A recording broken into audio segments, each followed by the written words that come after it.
What if Goku was reborn with all his memories? Part 3. Goku was reborn with all his memories. At age 12, he used Super Saiyan God and defeated Frieza in front of the entire Saiyan race. King Vegeta immediately gave up the throne, as all the Saiyans unanimously hailed Goku not just as their king, but also as their god. Goku seized this opportunity to tell the Saiyans, "Abandon your evil ways and redeem yourselves. This is my one and only order as your new king. Disobey it and you will feel my wrath. That is all." He then also came face to face with young Vegeta. Goku patted him on the shoulder and said, "It's nice to see you again, friend." Then, as Vegeta stood in silence, Goku uses instant transmission to return to Earth. Vegeta was left wondering, how the hell can a Saiyan be so strong? King Vegeta walks up to him. "What do you think, son? We're no longer the royal family of this planet," he says. "Does that even matter? There's a Saiyan alive who is strong enough to one-shot Frieza, and I'm pretty sure that Saiyan was younger than me. Is this a dream?" Vegeta says. "No, son, it's reality. He said his name was Son Goku, right?" King Vegeta asks. "Yes, he said his name was Son Goku, and he then told Frieza that he's the Super Saiyan God," Vegeta replies. King Vegeta nods. He then stands before all the Saiyans still present at the scene and addresses them.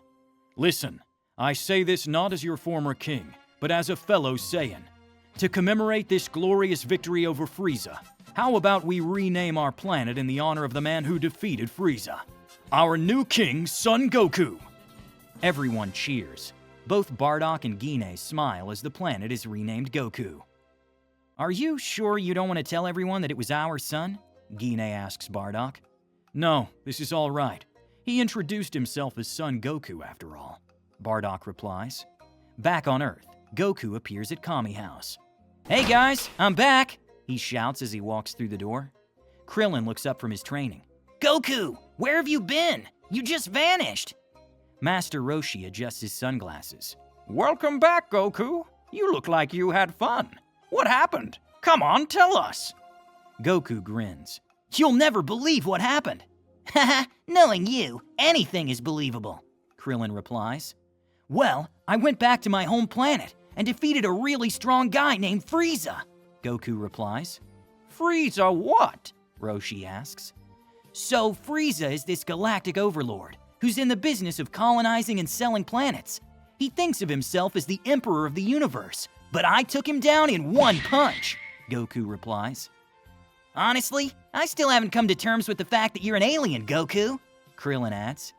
"Yeah, it took me a while too," Goku replies. "What do you mean? It felt like you already knew your parents were coming," Roshi asks. "Haha, don't think much of it," Goku replies and starts eating all the food on the table. Roshi sits down in front of him. "What's wrong, Master Roshi? You look less goofy than usual," Goku asks. "Goku, if you're this strong, do you even need my training?" Roshi asks. "Hey, don't be like that, Master Roshi. It doesn't matter how strong I get. I'll always be a student of your turtle school," Goku replies with a smile on his face. Roshi sighs, while Krillin smiles too. They then also join Goku in eating everything still left in the fridge. Next morning, Goku uses instant transmission to appear at Capsule Corp. "Yo, Bulma!" he calls out as he pops into her laboratory. Bulma jumps, nearly dropping the device she's working on. "Goku, don't just appear out of nowhere like that. How did you even do that?" she asks. Goku laughs. "Sorry about that. I just thought I should drop by and thank you for making the gravity training room for me." "Oh, that? Did it help you with your training?" Bulma asks. "Yeah, it's awesome. I got insanely strong thanks to it," Goku replies. Bulma smiles. She's pleased to hear Goku's compliment. "You're welcome to come use it anytime, Goku, but don't just appear in front of me out of nowhere. That's scary." "I hear ya. Anyways, gotta go. See ya," Goku says, and before she can say anything else, he vanishes. Bulma's jaw drops. Meanwhile, Goku reappears in the mountains. He stands atop a mountain and stares down below. After a few minutes of staring, he says out loud, "You know, I revived the Saiyan race, met my parents, and even defeated Frieza. I'm only 12, but I can already use Super Saiyan God. It's gonna be so boring from here on out. Maybe I should just ask Shinron to make me weak. Are you sure? A voice says, just as someone materializes behind Goku.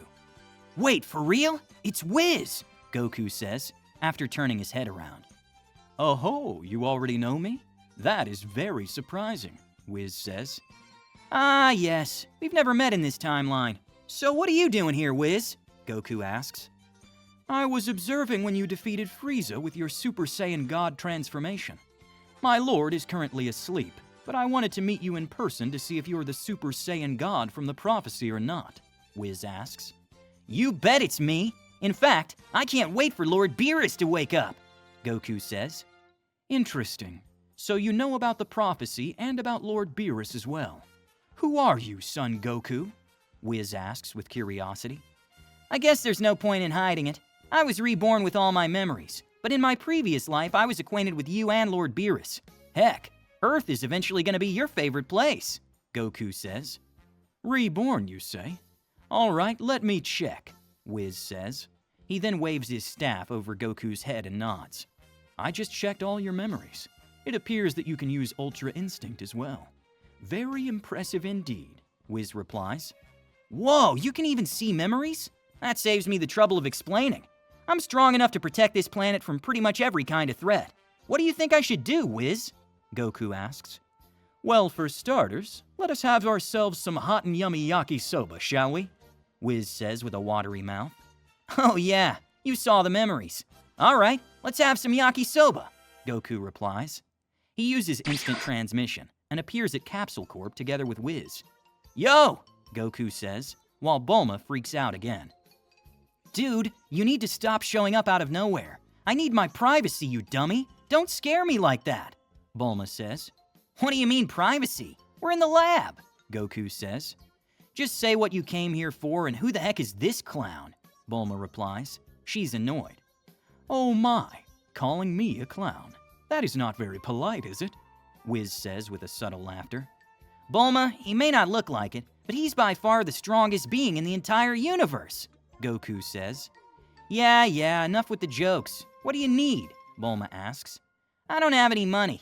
Can I borrow one of your credit cards? Goku asks. What? Well, I guess it's fine. Here you go, Bulma replies, pulls out her wallet, and gives Goku one of her credit cards. Goku grins and says, Thanks! Bulma tries to respond, but like before, Goku is already gone. This isn't good for my health, she says. Now Goku and Whis appear in the heart of West City. Wow, it's so lively here, Goku says, and continues. So, Whis, where should we start? Yakisoba, of course, and then maybe some sweets, Whis replies. Goku grins. Sounds like a plan. Let's eat everything. They walk around and get drawn in by the scent of some freshly cooked yakisoba being sold by a street vendor. 2 plates, please, Goku orders. The vendor looks at both of them and asks, You sure you guys only want 2? Goku laughs. Actually, make that 20. 20? The vendor is taken aback, but sure enough, he serves them 20 plates. Whis savors a bite. This is simply divine. The flavors are so robust and exquisite. I could eat this forever. I know, right? Goku nods with his mouth full. They end up eating the vendor's entire stock. That was great! What's next? Goku asks as they continue their stroll. Whis immediately points to a nearby ice cream parlor and says, I believe dessert is in order. Goku nods aggressively, and they walk inside the parlor. Let's try everything! Give us all of everything! Goku suggests. Sir, what do you mean everything? The manager is flabbergasted. Whis smiles and says, Yes, my friend here has quite the appetite, and I'd hate to miss out on any delightful flavors. Soon, every sundae, every cone, every pudding, and every bowl of ice cream is put on the table in front of Goku and Whis. The other customers and the passerby watch from a distance, while Goku and Whis savor everything all at once. I must say, Earth truly has the finest cuisine, Whis says, while spooning a chocolate chip and brownie sundae. And we're just getting started, Goku replies, while licking a triple scoop cone. They continue shopping for food and sweets. They stop at bakeries, snack stands, restaurants, cafes, and continue to order unholy amounts of food. Haha, good thing Bulma's family is rich, Goku says.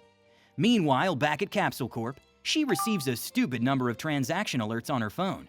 "Whoa!" she says while scrolling through the alerts. "Yakisoba for 50,000 zenny? 1 million zenny at the ice cream shop? 500,000 zenny at Sushi Heaven? 200,000 zenny at Taco Yaki Town? 750,000 zenny at Dessert Dynasty? 350,000 zenny at Pizzazz?" Bulma stops and breathes for a second and sighs. The notifications just don't stop. I give up. Back in the city, Goku and Whis relax on a park bench. "I must thank you for this delightful day," Whis says. "Haha, it was fun, wasn't it?" Goku smiles. "It was indeed.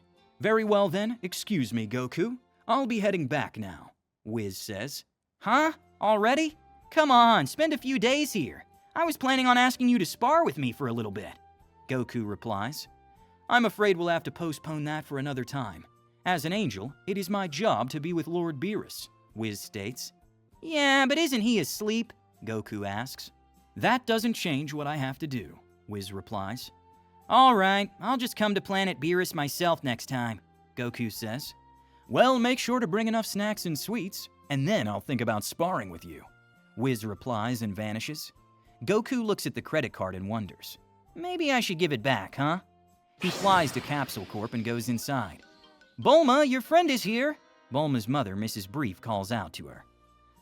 "Okay," she responds, and soon walks out of her lab.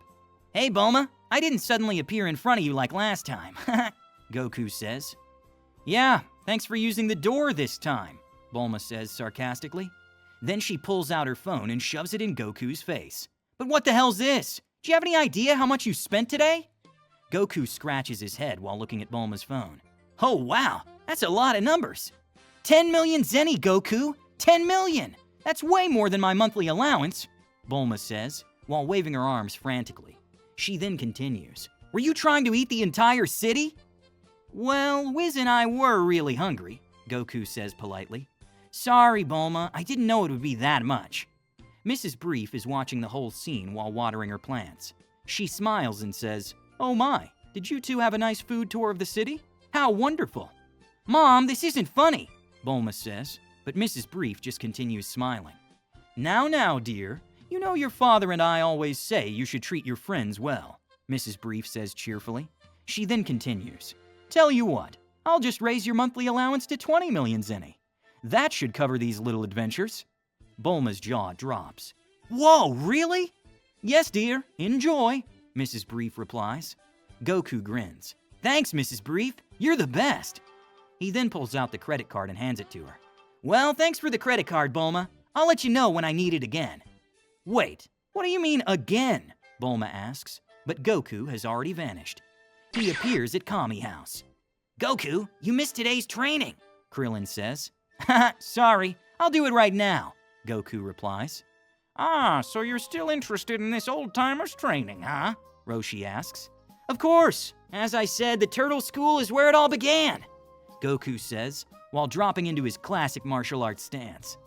Over the next 4 months, Goku and Krillin continue with their training. During one of their breaks, Krillin sits beside Goku on the beach. They're staring at the ocean when he asks, "You're too strong, Goku. Even though we're doing the same training, I can tell the difference between us. I guess alien blood is different, huh?" "You know, Krillin, it's not always about getting stronger. Sometimes it's about remembering where you came from," Goku replies. "You sound like an old man," Krillin replies. Soon the 4 months pass by, and it's time for the 21st World Martial Arts Tournament. Goku, Krillin, and Roshi arrive at Papaya Island and reunite with Bulma, Yamcha, Oolong, and Puar. "Goku! Krillin!" Bulma waves at them. "Hey, Bulma!" Goku smiles. He then looks at Yamcha and asks, "Yamcha, are you competing too?" "You bet I am!" Yamcha strikes a pose. Meanwhile, in a secluded corner of the preliminary area, 2 interesting individuals are seen observing everything. It's the Supreme Kai and Kibito. They notice Goku. "That boy is no ordinary mortal. There is something different about him," the Supreme Kai says. "Yes, I agree. Do you think he's one of Babidi's men?" Kibito asks. "No, I can't sense any trace of evil in that kid. He's most definitely not associated with Babidi," Supreme Kai replies. Now, just like how Babidi sent Spopovich and Yamu to gather energy for Majin Buu in the original story, He also sends someone in this story. It's a muscular guy named Karavik. He has an M on his forehead, and he's going to play the role of one of Babidi's corrupted warriors. In simpler words, he's been enhanced by dark magic to gather energy for Majin Buu's revival. As for Goku and the others, Goku says, "Looks like the preliminary rounds are about to start. We should head over." "What's up, Goku? You look oddly focused," Krillin asks. "Yeah," Goku says with a smile, as his eyes look directly at the Supreme Kai and Kibito. "I'm just excited to fight." The preliminary rounds begin, and the participants are divided into groups. Karavik demolishes his opponents with unnecessary brutality. The Supreme Kai knocks them out with aura alone, and the same goes for Kibito Kai. "Whoa, I'm glad I'm not in the ring with any of those guys," Krillin says. You can say that again, Yamcha adds. "Well, if you guys win the preliminaries, you may end up fighting one of them. Good luck," Goku laughs. Krillin and Yamcha also pass and qualify for the main tournament. And among the others who pass, we have Nam and Bacterian. Then it's Goku's preliminaries, and as fate would have it, Jackie Chun ends up in the same preliminaries as him. They defeat everyone else, and then it's Goku versus Jackie Chun. "All right, bring it on, Master Roshi," Goku says. It's Jackie Chun, young man," Roshi replies. "Oops," Goku says. They fight, and Goku controls his ki so that he can have a good fight with his master. It lasts 10 whole minutes, until Jackie Chun personally concedes. "As expected, I'm no longer a match for you, Goku," Roshi says, while taking off his Jackie Chun persona. Krillin and Yamcha are taken aback by this while Goku just smiles. The preliminaries end, and the 8 contestants who get to participate in the main tournament are Karavik, Shin, Kibito, Krillin, Yamcha, Nam, Bacterian, and Goku. It begins. Ladies and gentlemen, our first match of the 21st World Martial Arts Tournament is going to be Shin versus Bacterian, the announcer says. Bacterian walks into the ring, while stinking all over the place. He hasn't bathed in years, and smells terrible. Haha, no one can handle my smell, Bacterian says. The Supreme Kai just smiles. When Bacterian's awful smell reaches him, he simply creates an invisible shield around himself. What? Why aren't you gagging at my smell? Bacterian asks. He is confused. Shin says, as he gently taps Bacterian with his palm.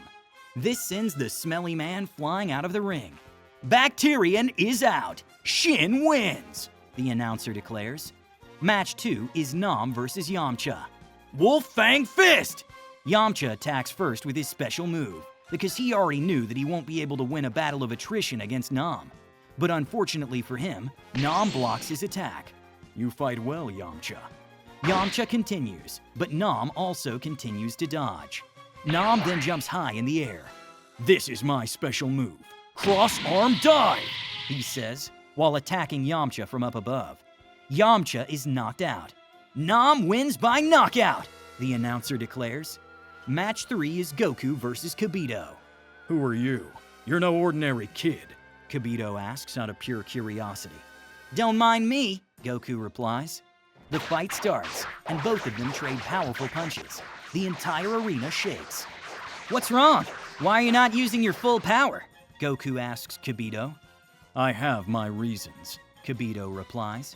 Is it because you're afraid you'll end up contributing to Majin Buu's revival? Goku asks, while looking directly at Kibito. I see. So you're with Babidi after all, Kibito replies. He dashes toward Goku to finish him off, but Goku uses Super Saiyan for a split second and knocks him out. Finally, there is the 4th match of the quarterfinals. It's Krillin versus Karavik. As soon as Karavik steps into the ring, everyone feels uneasy. The evil M on his forehead starts glowing. I'll crush you, little man. Karavik laughs. The fight starts brutally. Karavik slams Krillin straight into the ring and makes a crater. Krillin tries to get up, but he stumbles. That felt unreal. How the hell am I gonna fight this guy? Krillin says to himself. He somehow manages to stand straight again, but Karavik then hits him with a series of brutal punches.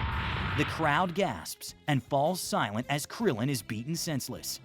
Krillin, please! You have to give up! Bulma calls out to him from the audience. The Supreme Kai and Kibito watch intently. He's one of Babidi's goons, We need him to take us to Bobity's hideout, the Supreme Kai states. But just then, without anyone noticing, Krillin starts powering up. Whoa! For some reason I'm brimming with energy! What's this power? Krillin thinks. The Supreme Kai looks at Goku, whose ki is flowing into Krillin. Karavik comes in for another attack, but Krillin dodges easily, which catches everyone off guard. Unbelievable! It looks like Krillin isn't out of the game yet, the announcer states. Krillin takes a breath and thinks to himself, with this amount of energy, I feel like I can even pull off a Kamehameha! Karavik comes in for another attack, but Krillin spins around and starts saying the golden words. Kamehameha! The blast hits Karavik and launches him out of the ring. Krillin wins. The crowd is left speechless. Hold on. You're telling me that even Krillin can use Kamehameha? Roshi is impressed. Way to go, Krillin! I knew you had it in you! Goku shouts. Haha! Krillin rubs his own bald head.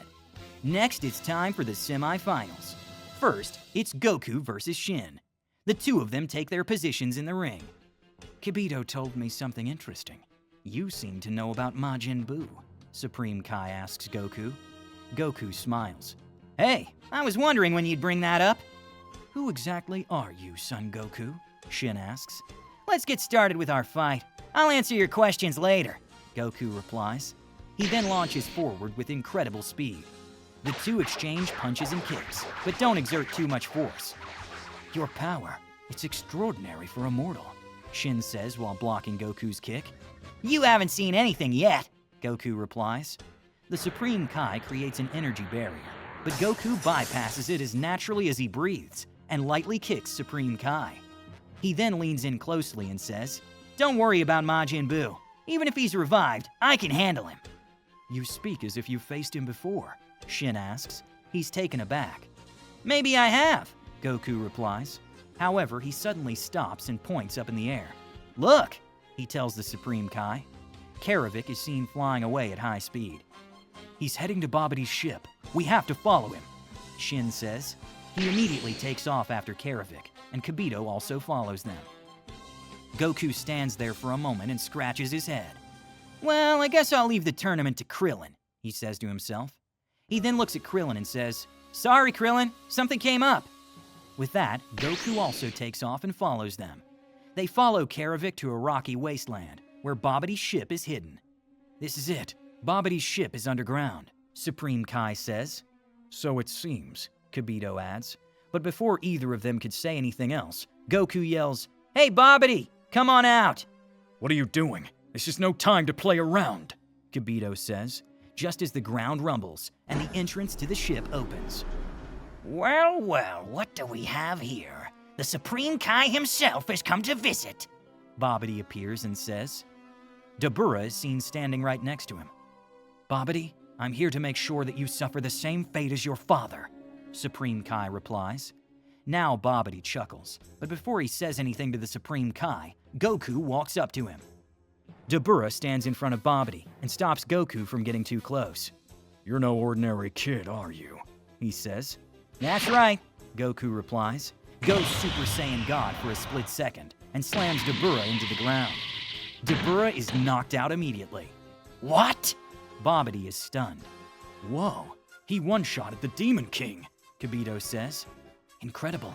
He unleashed God Ki for a moment. Who the hell is this young boy? The Supreme Kai wonders. Stay away, Bobity tells Goku, but Goku continues. Relax, I'm gonna help you revive Majin Buu. This statement catches all of them off guard. Have you lost your mind? Kibito yells at Goku. That's right, Majin Buu is chaos itself. Helping Bobity revive him is pure insanity, Supreme Kai says. Bobity, on the other hand, is amused. You want to help revive Majin Buu? Why would you do that? Goku grins and goes Super Saiyan to demonstrate his energy. Because I want to fight him, and I know you need a lot of energy to wake him up. I've got plenty to spare. Goku, please, Supreme Kai pleads. You don't understand what you're doing. Majin Buu will destroy everything. Just trust me on this one, Goku says calmly. I know exactly what I'm doing. Bobity is excited. Oh, this is perfect. Thank you, boy. I can tell you're practically bursting with energy.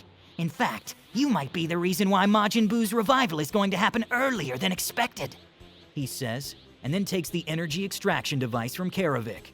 Supreme Kai grabs Goku's arm. Please, reconsider. If Majin Buu is revived, the universe will be destroyed. Relax, Goku says with complete confidence. Sometimes you have to let the bad guy power up to have a really good fight.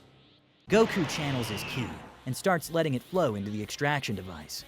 The Supreme Kai and Kibito watch in horror, while Babidi watches in surprise as Majin Buu's ball starts pulsating. Yes, yes, Babidi rejoices. It's working! After so many millions of years, Majin Buu will return! Steam begins pouring from Majin Buu's ball, and it starts cracking. The ball bursts open with a massive explosion of pink smoke, and just like that, Majin Buu emerges. Look what you just did. You let a supervillain loose, Kibito says. This is insane. The Supreme Kai facepalms. Oh, no, this is perfect! Majin Buu, please kill all these guys! Babidi declares. Nah, you're not needed anymore, Babidi, Goku declares. He shoots Babidi with an energy blast and kills the wizard on the spot. He then turns to Buu. Hey, Buu, I'm the one who woke you up. Wanna have some fun? Buu turns and looks at Goku with curiosity. You wake Buu up? You wanna play with Buu? The Supreme Kai and Kibito Kai are left speechless as they see Goku casually talking to Majin Buu as if they're friends. And there you have it, guys. This was the third chapter of our What If Goku Was Reborn with All His Memories. Of course, I'm sure you guys must have a lot to add to this story. Go wild in the comments section. Let us continue the conversation down below. As always, a like and subscribe will be much appreciated. And don't forget to hit the bell icon to stay updated. I'd also recommend checking out our other What If scenarios. The channel's still in the beginning, but there's a lot of content for you to enjoy. Well then, with that said, we'll see you on our next video.